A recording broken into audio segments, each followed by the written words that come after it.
Outside the Sudanese army headquarters, anti-government protesters had been calling for change. But on the morning of June 3rd, the Sudanese army crushed the peaceful demonstration.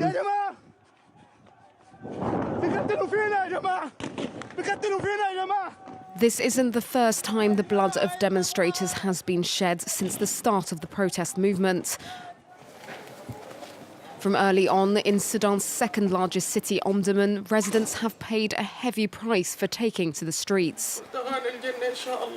لما جيت البيت ما لقيته اتصلت عليه ما رد علي بديت أقلق شديد قمت قلت له شيء ما بنتي كده نشوف الحاصل شنو الليلة قالوا في مظاهرات في بري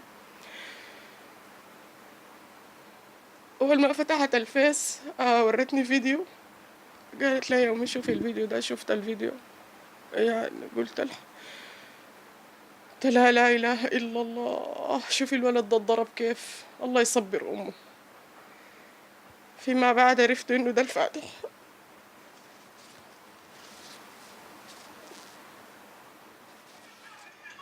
Al-Fatah was killed by a gunshot to the head. It was January the 17th, before the fall of Omar al-Bashir. He'd only just graduated in engineering and took part in the revolution alongside hundreds of thousands of Sudanese protesters. ما كان هو عارف روحه إنه ما حيلقى حاجة زيه زي شاب سوداني بيتخرج لو سألت أي واحد من شارعنا عارف روحه إنه ما حيشتغل أصلا البلد ما بوظفوا ناس إلا واسطات شغل بتاع رشاوي وكده والوضع ما كان عاجبه قال لي أنا أقرأ 5 سنين وتعبيه وبتاع ويجي يشتغل واحد ما كان بيقرأ ولا هنا بواسطة بس وكده يعني كان غضبان على الحاجة يرسموا في الحيط برا. Omar al-Bashir may have fallen, but the regime still stands.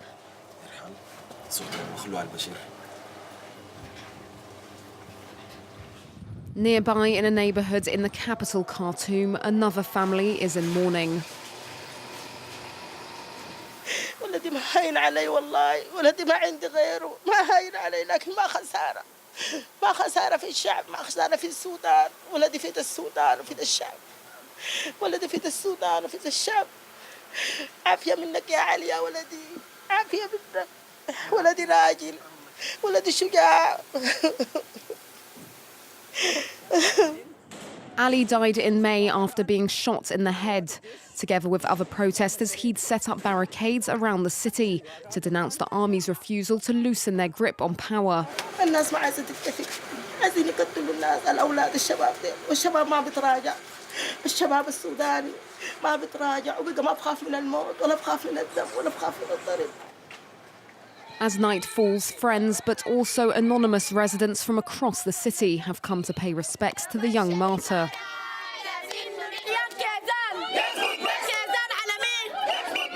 كل الثوار أنا بقول لهم كلامي ده من هنا يصلهم ما تستسلموا ولا ترجعوا لو نموت كلنا ما عندنا مشكلة الموت واحد حنمشي لربنا حنمشي لابنه ما نتقشى لازم يجيبوا لنا حق الماتوا لازم يجيبوا دمهم.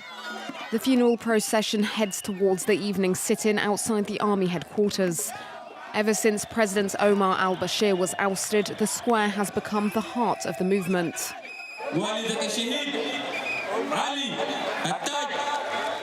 The atmosphere here is a mix of anger and hope. The demonstrators are chanting in unison that Ali's mother is a mother for them all. For a moment, the fervour has helped to transcend Ali's mother's pain into hope.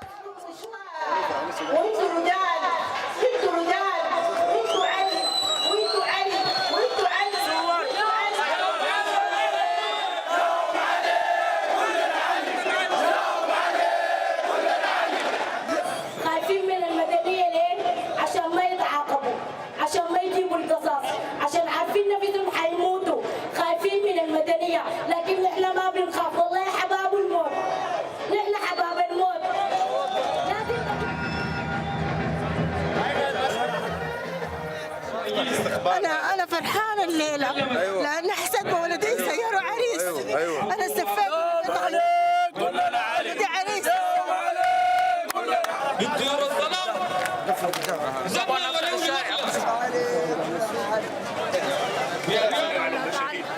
لازم يقف مع الشعب البلد دي حقت الشعب وهم ذاتهم من الشعب الجيش ذاته ما من الشعب ده كلهم اخوانه واولاده لازم الجيش يتحد لازم الجيش يتحد يبقوا ايد واحده مع الشعب المسكين ده 2 weeks later, at this very same place, militias backed by the army would brutally crack down the peaceful sit-in.